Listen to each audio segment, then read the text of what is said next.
हाईकमिशन जो केनिया रे जो रथयात्रा कराइला से योगदान करने और ट्वीट करने को नहीं मु काली आमर honourable external affairs minister Jaishankar सार को हम्बल मोर रिक्वेस्ट करी जे देखंतु आमर श्रीमंदिर प्रशासन जो नीति नियम जो तिथि रे रथयात्रा हवा कथा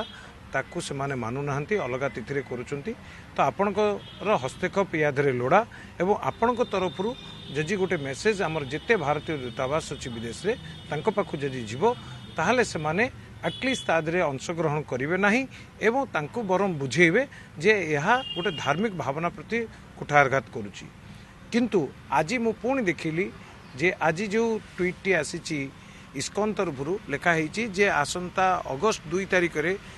रथयात्रा सेलिब्रेशन लॉस एंजेलिस रे करा जिवो एवं सी जो लॉस एंजेलिस रे सेलिब्रेशन करा जिवो से सेलिब्रेशन पूर्व मु जहाँ देखा पाइली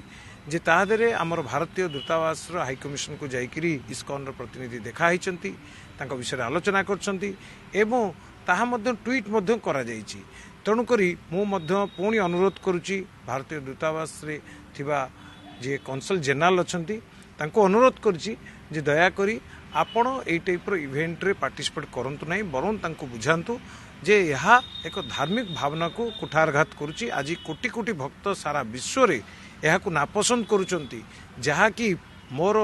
निजर मत मध्य जे इस्कन रे मध्य बहुत डिवोटीज अच्छी यह को नापसंद करुचंती जे महाप्रभु को जहा को आमे भगवान भली मानुचे सेही भगवान कर जो तिथि को आमे अतिथि रे काहे करिबा